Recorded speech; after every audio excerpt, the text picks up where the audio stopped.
You're tuning into the Active Mom Podcast with physical therapist, Dr. Carrie Pagliano, a real mom's guide to all things postpartum return to workouts after baby.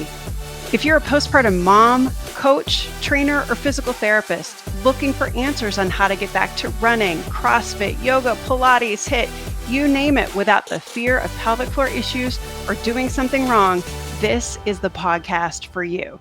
Let's start the show.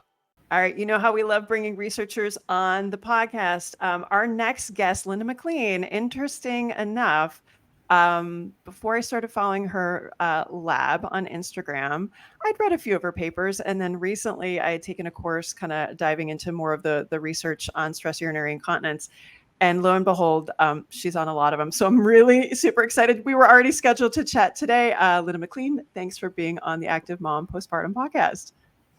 Thanks so much, Carrie, and thanks for the lovely endorsement in the introduction. I'm happy to be here. I am a professor in the School of Physiotherapy at University of Ottawa, and I run my own research lab called the Motor Function Measurement Lab. I hold a chair in women's health research, and most of my research career has focused on studying women's pelvic health. How on earth did you decide, one, to go into pelvic health, and two, to become a researcher? Because you've been at this for a little while. I've been at it for a little while. So the story around getting into it is actually quite interesting, because I was always, when I did my physiotherapy degree, I had always tried to decide whether I should be an engineer or a physiotherapist. And I finished the physio degree and absolutely love being a physio. But I also had this curiosity about engineering and mixing the two. So when I went back to do graduate school, I decided to do my master's and PhD in biomedical engineering. So I'm a bit of a hybrid. And it was there where I learned a lot of my measurement, which is so essential to what I do in my research lab. So I learned a lot of approaches for measuring different things, electromyography being my key area of expertise. And all of my PhD work was actually looking at ergonomics and work-related pain, which kind of has circled back. So what happened was I was happily studying work-related neck and shoulder pain when a physiotherapist in Halifax, where I was working, contacted me and said, I have this biofeedback machine that I use for pelvic floor muscle training, and it's not working. No one seems to know what it is or how we could fix it. Can you come and take a look at it? And that was how I started. I spoke with her. I saw the biofeedback system. I recognized that actually it was a horrible system and someone needed to do something about that. And that's where I started. It was really to say, wait a minute, what we're doing with biofeedback is totally wrong and someone needs to step in here. But I'm in love. I'm sorry. It really intrigued me.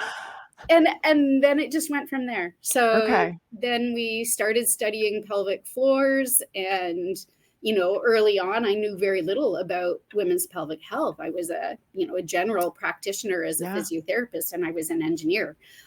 So I had a fairly steep learning curve. And then gradually it's been interesting because that has taken over my research program. So now I'm only studying pelvic health. We're so happy to have you on the dark side, which is what I call it. We lured you over. Not to get too off the rails, but go back for 1 second, because biofeedback is one of those things that just won't die.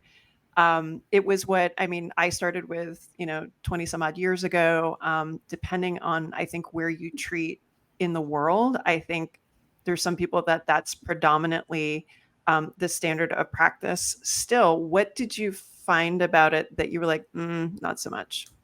Well, mostly it was how the system was put together. So the electrode configurations were not specific to the pelvic floor. They would pick up signals from anywhere, right? You could contract your hip and you'd get signal, right? Squeeze your buttocks and you'd get signal, and you could misinterpret that as being pelvic floor activation.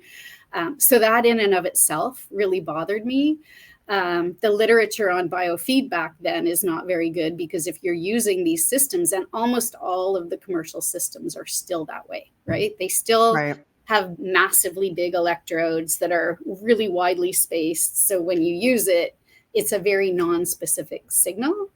it can be good in some cases. Like a lack of signal tells you the muscles are quiet. So if you're trying to down train something and the signal is quiet, then you can be fairly confident that what you're seeing is what you get, right? Yeah. But if you are trying to use the system to encourage contraction, you better watch carefully and make sure that your patient is actually doing the contraction properly, because the EMG might not tell you that. Yeah.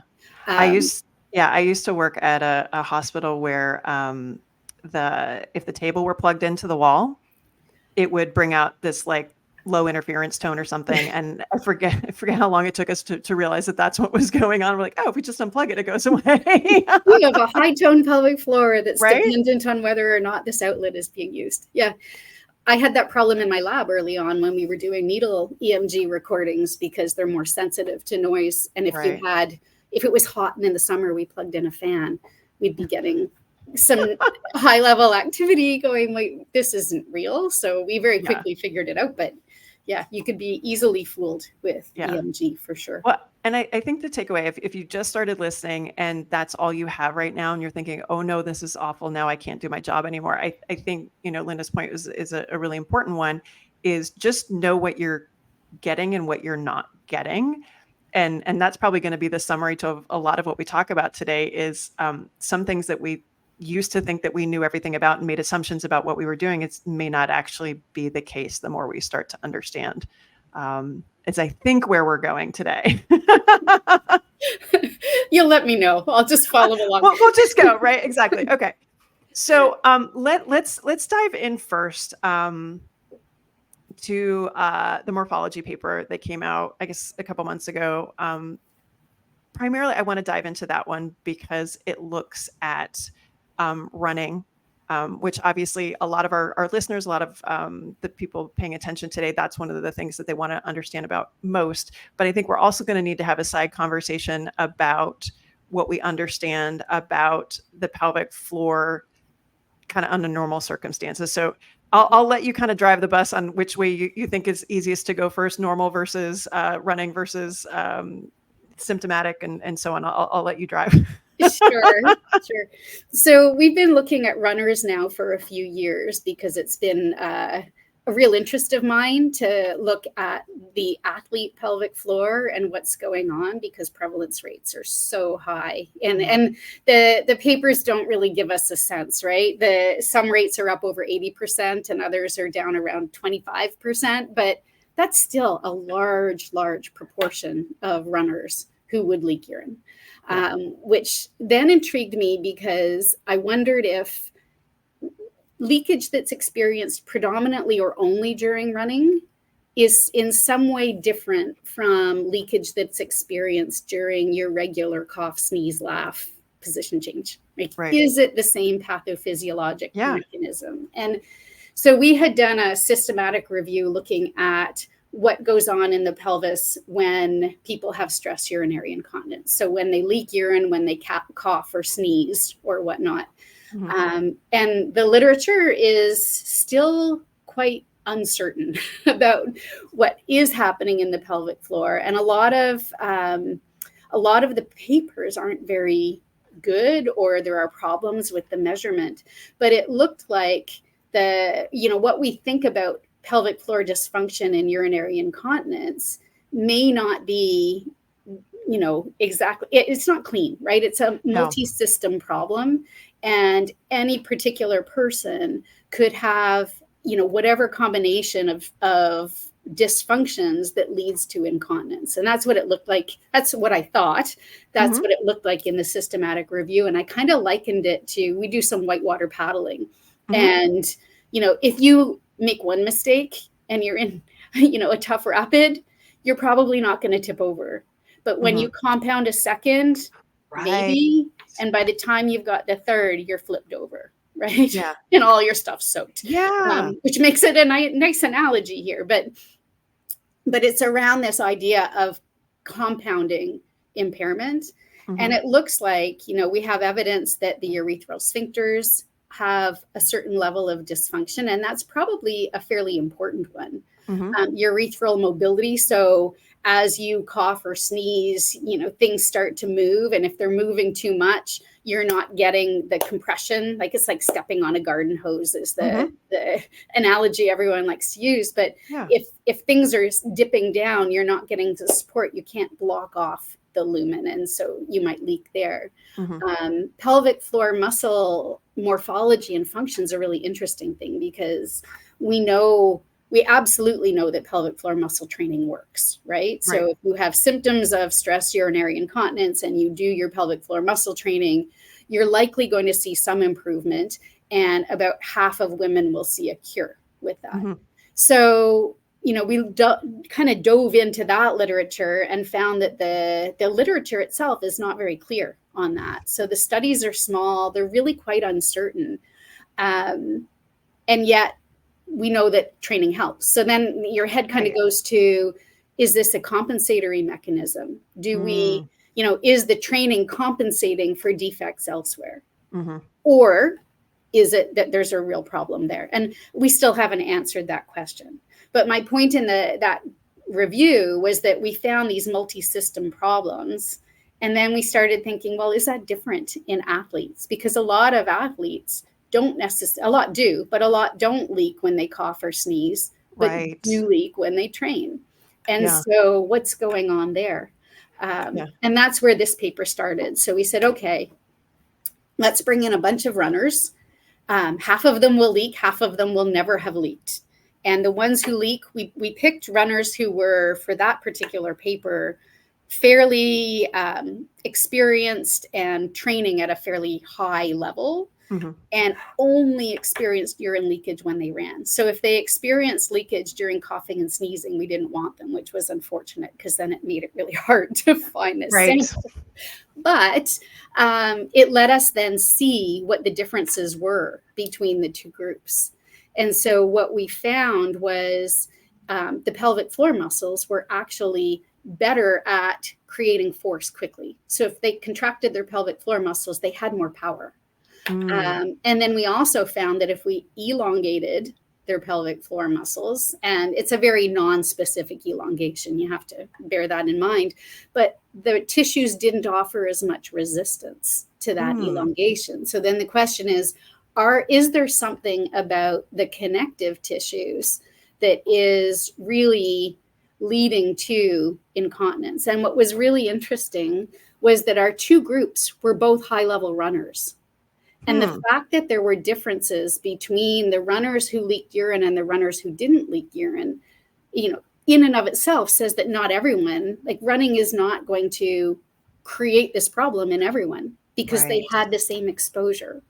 But the ones who leaked did have more strength and less resistance. And we did a bunch of ultrasound measures to look at pelvic organ support and bladder neck support. And none were significant, but a lot of them trended towards there also being, the tissues sitting lower in the pelvis, the opening where the urethra, the vagina, the anus comes through was wider. So our question was, does the repetitive strain, I'm going to say, of running cause this, change in the connective tissues? But always having to bear in mind that we only compared runners who leak to runners who don't leak, not to non-runners. So in fact, we're doing that now. Oh, lovely. But it was always so many questions. It was already part of the plan. But we already then know that not everybody leaks under those situations, right? Not every runner develops leakage. So we are finding, maybe there's something about the connective tissues in individuals who begin to leak that is different. And so we can't blame entirely the running. And so the next paper that came out looked at this same group of runners, and we had them come in and we had them run on a treadmill for many reasons, it was a 37-minute protocol, which sounds like an awkward time, but there were experiments. That is weird, by the way. Most of what we do is weird, so it all fits. But we had them do this running protocol, and we looked at their pelvic floor muscle strength, pelvic floor muscle stiffness, and pelvic organ support before and after the run. So these are the same people who had, we looked at the differences before they ran, and we found that everybody showed an increase in the opening, the Mhm. size of the opening where all of these, urethra, vagina, anus pass through. It's called your levator hiatus. And it was wider after the run. It was longer after the run. And where their urethra or their bladder neck, so where your bladder attaches to your urethra, sat lower. And that's the one measure that always intrigues me, because it's the one that comes up repeatedly in everything we do as an indicator of success with pelvic floor muscle training, severity of pelvic, of urinary incontinence symptoms. But we found that happened in both groups, not just in the runners who leaked, but also in the runners who didn't leak.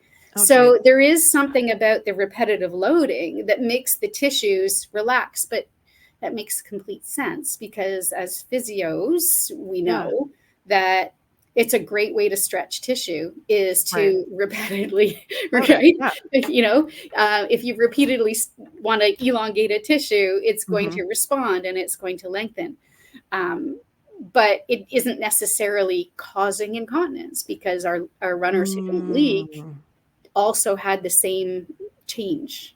So we really need to compare to our sedentary group. To see in an what ideal world, we also would want to compare to maybe swimmers, right? Who don't have that, that high impact loading going on. So again, you could compare across sports and activities, right? We have 100 ideas and not enough time, but I'm going to add a few more. Yeah. Right. So if we backtrack to the first study that you talked about strength playing a role. And I mean, obviously years of pelvic floor muscle training. And this is where I do think there's at least some, I think, gray area in the literature is being aware contraction versus relaxation. Because I think historically it should kind of be both, but sometimes people tend to think pelvic floor muscle training, it's all about contraction, that sort of thing. What can we kind of draw from that initial study kind of clinically to not only what should we be assessing, but where probably should our treatments be targeting? Well, it's really interesting. And bear in mind, it wasn't a treatment study, right? So, I know, but I got to ask. I know. And so the if good you news were a is, clinician, what would you say? Good news is, well, we've actually we've submitted it and it hasn't come back from peer review yet, but we have a systematic review on interventions for exercise incontinence. So I can speak to that a little bit. Great. What is really interesting, though, is you're right. I mean, there was no evidence that the pelvic floor muscles were any weaker. In fact, they were stronger. We don't know if that was compensatory or not. Maybe. And I've had a lot of people ask me about pelvic floor muscle training and running in particular, because that's what we've been studying. Right. And I can't get my head around any way that, performing a whole bunch of pelvic floor muscle contractions is going to change the outcome here, because strength doesn't seem to be a problem. And it's not like we're consciously contracting our pelvic floor while we're running. Like, it's not feasible. It's not functional. Right. So yet there's still people that are telling, I kid you not, there are still people saying, contract your pelvic floor when you run. I literally have clients ask me, should I be doing a Kegel when I run? I'm like, Lord, no, please don't. And you were never meant to think that fast. You would never get anywhere. Please don't do that. No, let alone trying to coordinate it. Right. So it seems to me like that's a little bit, kind of ill-founded in terms of training. The studies that have been done on pelvic floor muscle training and athletic incontinence, there's 5 now. So in our systematic review, we included 4. Another one has just been published out of Norway. But the big picture answer on that is most of the studies are not good. They've got a lot of bias built in. But there are some randomized control trials that suggest that leakage is reduced. We can get into how you measure that, because most use a pad test, which is another whole problem when you're running. But leakage is reduced. The problem is if you use a questionnaire, they're measuring overall leakage during day-to-day activities. So there is some evidence, particularly the new study out of Norway showed that for urinary incontinence symptoms in athletes, you can reduce the frequency of urine leakage, the severity of urine leakage if you do pelvic floor muscle training. They didn't find any increase in, it was a home-based program, but they didn't find any increase in pelvic floor muscle strength, which might be because the pelvic floor muscles were already strong. Right? Okay, so now I'm gonna go down a rabbit hole, and bring clinician mind into the lab, and you can make sense of it. Because I think a lot of what we find in the clinic, I don't think our explanations are correct. There has been a move clinically to recognize what people perceive as high tone pelvic floor, or a pelvic floor that's not good at relaxing or coordinating or things like that. We tend to see this anecdotally in a lot of our athletes, a lot of our runners. And more recently, I would say the last like 5 to 8 years, more, I think that's an explanation that's come up a lot in stress urinary incontinence. More recently, I think addressing more pelvic organ prolapse, that we have symptoms, but not so much the physiological prolapse. Are we completely off base? Where does this play in? What might actually be happening that we're just like, that's not really what we're feeling? That is a huge rabbit hole. Yeah. Okay. I know it. Do the best you can with it. So sorry. We have not seen it in the runners. We have not, we're measuring our passive resistance. It's actually, they have less passive resistance when we're asking them to relax. They're more relaxed. Okay. We're not seeing when they contract that they don't come down to the baseline that they started at, and their baseline is no different. So we're not seeing it in the runners we've studied. Okay. That doesn't mean that they're not doing it while they're in their functional activities. And we have seen it. So in some of our studies on pain, we've seen that, women are not, it looks like they're not relaxing. The sad part is we haven't used our dynamometer in women with pain because I just can't get my head around how I would do that in a kind way. Right. But on ultrasound imaging, we've seen that the tissues are shorter, right? So on ultrasound, you can tell that either the muscles are contracting and not relaxing, or that they are tighter morphologically, like the tissues themselves are tighter. Right. And teasing that out needs EMG. Yes. After I poo-pooed EMG at the start, but there are ways you can use EMG.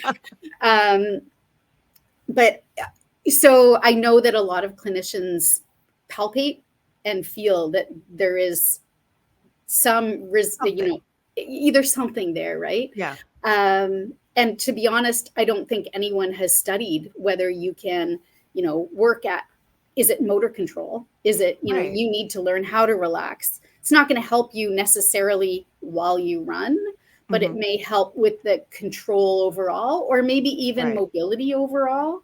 Yeah. And we don't know, is the bottom line. Okay. Nobody's really, as far as I know, looked at it in any way that I would be able to say, yeah, you need to relax out those tissues. Yeah. Well, and that's where, again, I think, and this is what we need to clone you and have more people to study this. But like, I think a lot of us that got to, I don't know, just treating leakage and running in a different way that was not just pelvic floor muscle contractions.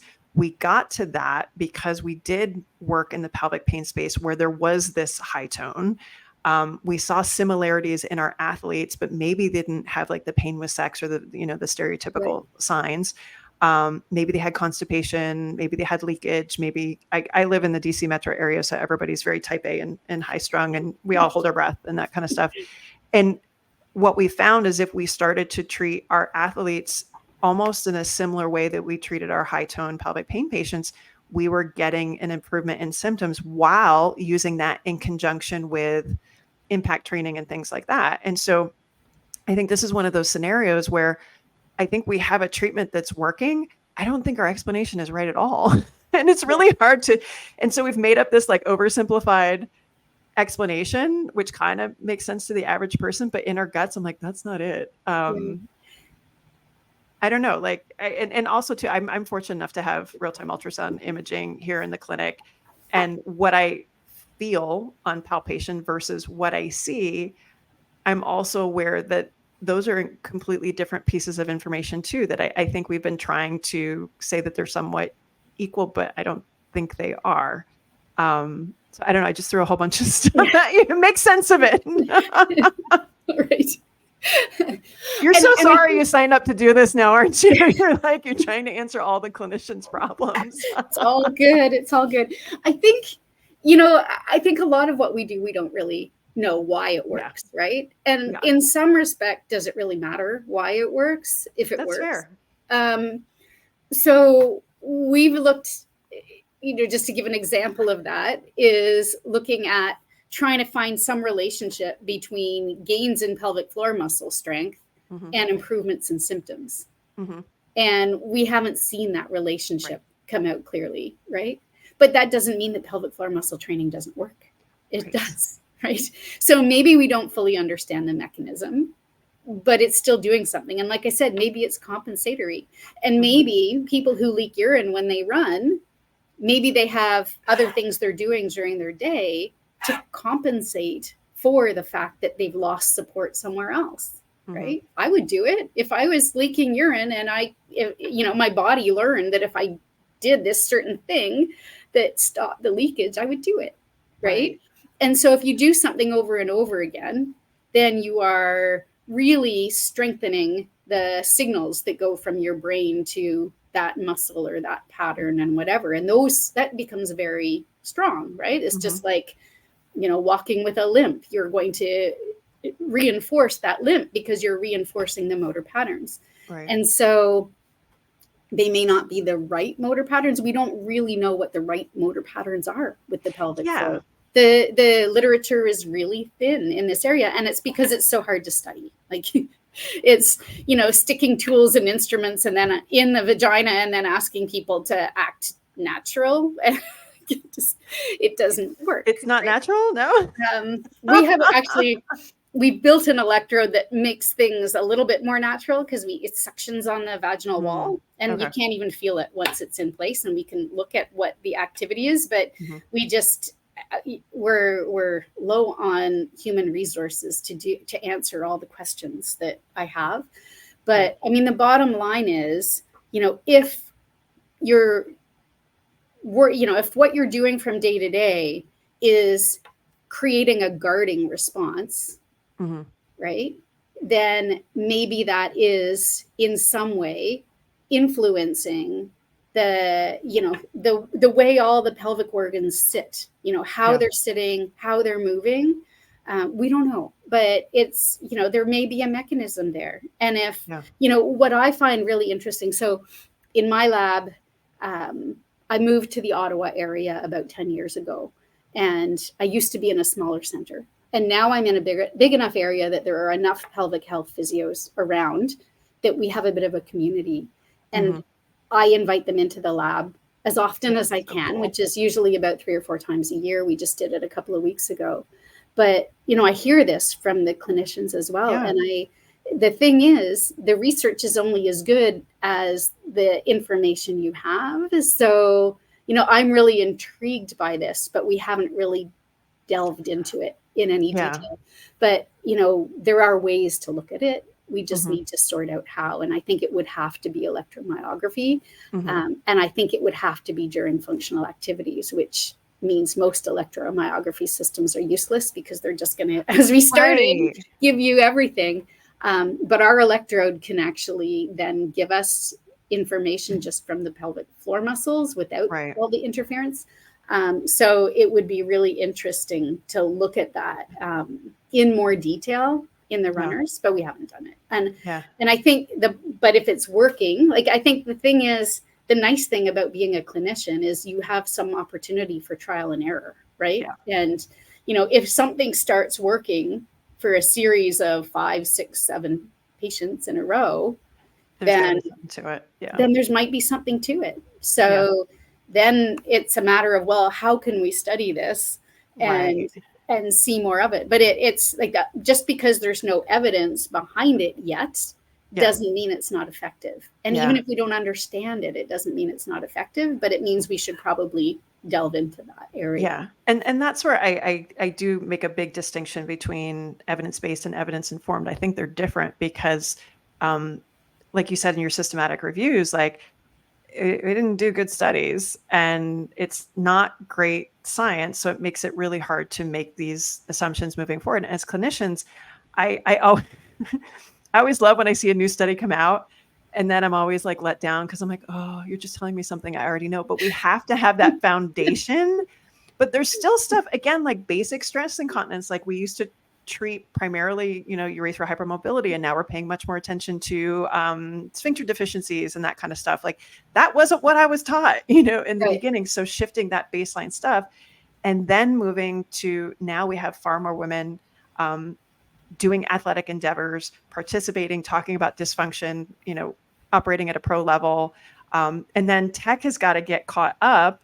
So we need more women in STEM to make the things to help us study, to quantify what we think we're actually studying. And so I think if you're new to this field, it can be incredibly frustrating that we don't have the answers. But to me, I'm like, actually, we've come a really long way in just a short time. Things have really exploded, but it's still a measurement challenge because, I find, and when I started in this area, it intrigued me. And now I have to say it's half intrigue and half frustration because it's just so hard to measure exactly what you want to measure in a muscle that's inside the body. And I look at my colleagues who do biomechanics research, studying limbs. I look at them and go, oh, if only. Right. And we've tried some, and we're constantly trying new tools to figure out what we can look at. I have a bunch of ideas swirling in my head, but it is challenging. And even, so one of the big things that is always an elephant in the room is intra-abdominal pressure as well. Right? Yes. So you read a lot of papers where people are talking about intra-abdominal pressure and how much it influences in athletes, urinary incontinence, pelvic dysfunction of one form or another. And the measures we have for intra-abdominal pressure are not good. Right? You can't measure intra-abdominal pressure in isolation. It's highly variable. We've got a study we're about to publish where we just put so there are different ways to do it. The most accurate way would be to have a sensor right in the stomach, right? Ow. A colleague in Alberta years ago studied 6 people where he was a back pain researcher, but he had them swallow a sensor and then do the study, and then he would wait for them to poop it out, and then they would sterilize it, and then they would and in this, I don't even think that would be allowed in this day because I can't see how you would sterilize it properly. But anyway, the measures that people have, because there's been some interesting work coming out on intra-abdominal pressure, and we've recently used a sensor. You put it up in the posterior fornix of the vagina, which is way high up for people who are not physiotherapists. But, you put it way high up and then you think you're measuring the intra-abdominal pressure. So that pressure coming from within the abdomen downwards on the pelvic floor. But the problem is when you're bouncing up and down, you're also measuring gravitational loading. So you can't tease those two out.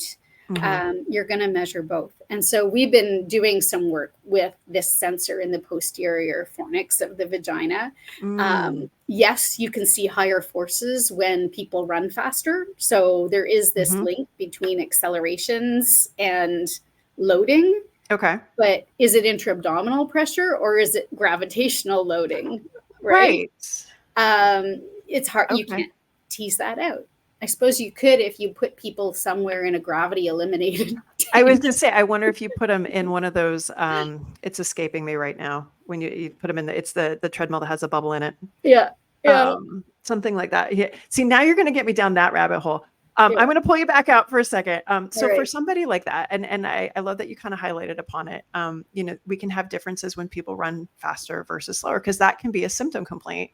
And again, with all of this stuff, I feel like there must be different things going on for somebody who has leakage with coughing, sneezing, even jumping versus running. I have some clients totally fine with running, not okay with double unders, or totally fine with regular pace running, but when they go to sprint, they get trouble. Or if they stop at the end of a sprint, they get in trouble. There has to be differences with all of that. Knowing that we don't have the data, as far as like what's actually going on, and we don't have papers to speak to interventions, like what are kind of the best suggestions, thoughts, things that we should be considering as clinicians, knowing what you know about this is all different? I know that was a big question.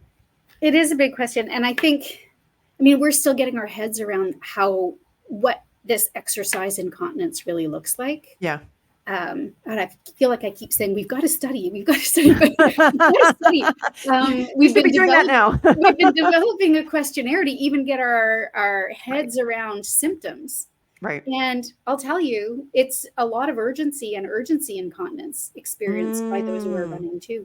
It's not just stress. So we had, years ago when I started saying, hey, let's look at runners, I had this crazy assumption that the leakage that would occur during running was all related to loading the pelvic floor. But it's not. And then you get this crazy mix where, let's just say your upper urethra gets a little bit of urine in it. So maybe your sphincter wasn't keeping it nice and closed. Mm-hmm. And so maybe that's support at the bladder neck, maybe whatever it is, it's a loss of support somewhere, and you get a little bit of urine that gets into your urethra. Well, does that not trigger a lot of sensory receptors that say, oh, now I've got to go urgently? So we don't even know what we're measuring. Is that urgency incontinence or is that stress incontinence? Because, then so anyway, you've got this mix of symptoms. Yeah. Right. And so I think you've got to treat what someone presents with. And if there's urgency, but how do you do a strategy around if it's a little bit of urine leaking into the urethra? That urgency is not going to go away with bladder screening or bladder scheduling. I'm thinking even just subdividing that, you've got the average runner that knows where all the bathrooms are. Mm-hmm. And then you have these more hyper niche situations where if you've ever run a race, you have your nerves are up and you feel like you have to go to the porta potty 17,000 times before the race, or you even did that, and then you're half a mile in and you still have to go, and mm-hmm. if you don't go, you're going to be bothered by that the rest of your race. Right. Like, again, there's got to be different things going on there too. Yeah, and I think so. We've been doing a little bit of looking at biomechanics, and is there something about running mechanics? Can we change the loading? Someone asked me the other day if I thought the running shoes would matter. And to be honest, I just can't see it having a big enough effect. Yeah. We're not seeing anything with whether you're a heel strike pattern or a foot strike pattern. And we don't have enough data to really make definitive, calls on that. Yeah. But I think, if someone's leaking urine particularly during a race or regularly during training, maybe intravaginal devices are the way to go. And there's very little literature on those as well. We didn't find one randomized control trial on the use of a pessary or an intravaginal device. There's a couple of randomized, repeated measures designs where someone would come in and they'd run. We're doing one of these right now. They run with no intervention. They run with a regular menstrual tampon. They run with an intravaginal insert. And, is it effective? It looks like it might be effective, but there's not a single RCT. We're building one. But there isn't an RCT out there that has really looked at that. But if what we're seeing is a problem with support, then maybe what we need to do, at least in the short term, is provide passive support. Or maybe that's a preventive measure too, right? Maybe maybe things get worse and we don't know. This, again, too many questions and not enough people in time. But I think that's a conversation I think has shifted here. And I can't remember as far as pessary prescription in Canada, but Here in the States, physio started doing more fittings probably in the last 2 years. Our academy came out with I think a white paper position statement or something like that about 2 years ago. And I think for a very, very long time, because it would take so long to get to somebody to fit it, it was put in this category of last resort. Mm-hmm. But now we're looking at, and I know I've been messing around with clients using it sooner than later, as soon as those tissues are healthy and can stand something being in there postpartum. Yeah. What if we provide that support sooner, can build a foundation, a strategy around it, and then wean off of it, or use it for specific times of the month if you're cyclic symptoms or certain activities or things like that. Just again, it's just been a whole different way of looking at it as just kind of an addendum support sort of thing, as opposed to, okay, this is be all end all, you need to use this all the time. And to your point, like we don't have that information, but I think the more providers that are able to give people access, and again, all the over the counter stuff, there's so much of that stuff coming out now. I think there's going to be probably more opportunities to get that information. I hope. I think so. Yeah, I've been working with a couple of companies that are interested. We haven't really started anything in that. Yeah. Well, that's not true. We started a study. We actually have had trouble getting runners interested in participating in our study on pessaries. Oh, really?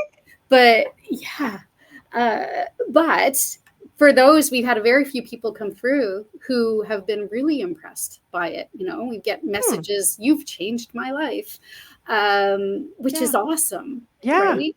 So I do think if it helps and if it keeps people active and symptom free, then I agree with you. And maybe it's you use this like you would use a tennis elbow splint or whatever, right? You go into an activity that you know causes a problem and you wear it and then you remove it, because that's what the tech is coming to now. It gets easier and easier to find one you can insert and remove. Yeah. Fitting is a problem. I think I don't know if you saw that there's some company that figured out how to do 3D printing, which would be super cool. I don't know what the price tag is on that. Yes. We're not so good in the States on wanting to pay for stuff. Yeah. And that may be good. The big challenge with it is finding out how you decide what is needed. And right. It's still trial and error at this stage, but it is an exciting alternative. Fill all the holes. You can't just do that. I don't think that makes sense. There's some cool designs coming down the pipe. And I don't want to speak to specific companies because I have talked to a couple, and we are in the works of probably doing a little bit of research. But I think it is an exciting opportunity, and there are designs coming out that will be more acceptable because they're really not big and bulky, and they can be customized somewhat, and make it more accessible. They can be fit at home. So that's the other thing. Like, do you really need a provider if it's something? And it doesn't have to be a disposable to be fit at home. And, can you wash it and reinsert it just like you'd be wearing a knee splint or a pelvic, a tennis elbow splint or whatever. And then the idea of weaning off, maybe like postpartum, it's a really interesting idea, right? Because if you want the tissues to heal, you want to protect them just like you would. I was telling you before we started, I'm becoming an expert in ACL tears, and I'm watching the weaning process. And every day I look at my kids' knees and I'm like, you know what? We should be doing this same process for the pelvic floor. And we don't. And yet I'm following all these instructions, 2 weeks, that knee needs to stay in extension. And then you can move to a certain amount of flexion and then a bit more and a bit more. We don't do that postpartum. I know, but we could. We could, as soon as it would be acceptable. And I think you said, once someone's willing to accept a device in there, because I think, right after, probably not. But I mean, I think at that point, there's probably more studies that have to be done as far, we're just making a list for you as far as, why aren't people interested? What are the barriers to, doing pessaries or, thought processes or attitudes or things like that? Exactly. We're just going to add to your list here. All right. One more thing I want to circle back to before we wrap up here. You did mention earlier in one of the studies talking about elongation of the pelvic floor, specifically with running. And I think conceptually, clinicians and even like the average person can kind of get a muscle needs to elongate to a degree. Can you kind of dive into that a little bit more specifically as far as what that means in the context of kind of just the running mechanics, but then also with those with symptoms versus those without, with stress incontinence? Mm-hmm. So when I'm talking elongation, I'm talking about the muscles right inside the pelvis, right? So your pelvic floor muscles attach anteriorly to they're nicely fixed to a bone. One of the problems with this muscle group is, to a large extent, they're attached to soft tissue. So there's not a really solid anchor. There are some that attach to your coccyx, which is the bone at the base of your sacrum, so right at the bottom. But if those tissues elongate, they're more inclined to descend a little bit, right? Mm-hmm. So they're not offering the same amount of support. What that means in terms of the actual running mechanics, which I think is where your question was going, is I don't think it really changes it. I think it really is focused within the pelvis. There were some early attempts to look at, whether the levator ani, or that group of muscles at the base of the pelvis, is influenced by, muscles around the hip. There is one. So your obturator muscle actually shares an attachment with so it is a hip internal rotator.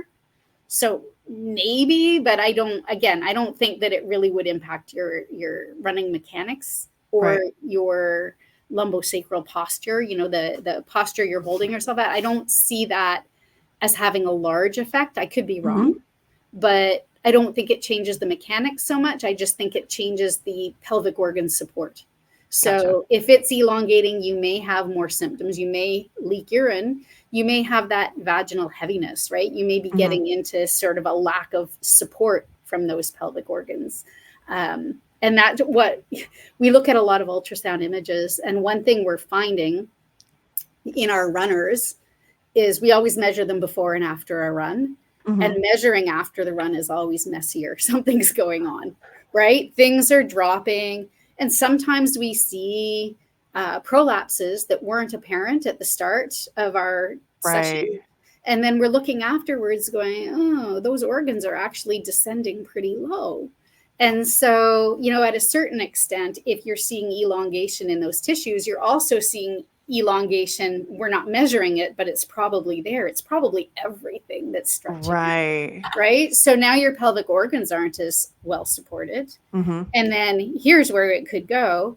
Now you're feeling vaginal heaviness. Now you might change what you're doing. You might keep guarding with your pelvic floor. You might change your posture while you're running to try to alleviate that symptom. Right? Because if you're feeling it, maybe if I just move my body in this way, I don't feel it as much now because I'm changing where the loading's coming from. Right? So, as much as I say, I don't think it would change your running mechanics. I don't think it made indirectly. Right. Yeah. And we don't, now we're in an area where no one's even looked at any of these ideas, but I want the answers. Well, and then also too, thinking about, the role of hormones and estrogen, and I was talking to Jenny Lacrosse, who's over at University of Michigan, and she was talking about like viscoelasticity of tissue and all that kind of stuff, which to me is super cool, understanding genetics. What I'm kind of thinking also too, clinically, I've spent a lot of time in the past, probably year and a half, playing with different running drills with progressively increased vertical impact forces. Not that I know if that's the right thing to play with, but it's just given me some sort of continuum to be like, all right, well, you can't do this. Let's back up a step, start here, and then progress up. And just doing that alone with the right group of patients within just a couple of sessions is addressing symptoms. And so again, I also think too, it's like, kind of like you said before, is like, you've got the whole situation, you've got to figure out what's relevant for that particular person. And ideally that's going to inform what the best choices. Can we just skip pelvic floor muscle training and go straight to the drills? Are we addressing something, retraining that elongation aspect? I have no idea, but I know it's working. And that's Tell me what I'm doing, Linda. What am I doing?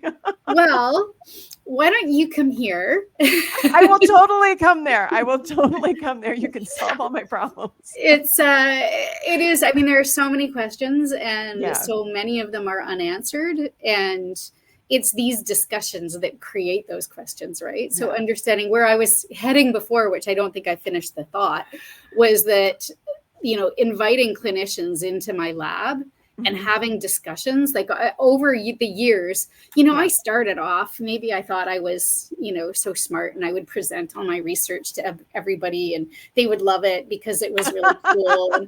And I have more to learn from clinicians than they have to learn from me, is the bottom line. And so these conversations and the conversations I have with the clinicians locally here are the ones that really drive change, right? Yeah. Because we can only know what we want to look at or what we should look at when a bunch of people are saying the same thing, right? It's like, okay, well, people from different places are all telling me that this is effective, or, this person's developed this graded intervention that seems to be effective. Well, what questions can we take? What's important to answer about that? And is there, and here's the big thing with urinary incontinence in particular that I've come to appreciate over the years, is that everybody's different, and the mechanisms involved in this person may be very different from the mechanisms involved in that person. And so it has to be driven by the patterns that we're seeing. And this questionnaire we've been developing, we're kind of in this last stage of testing it, making sure people understand it.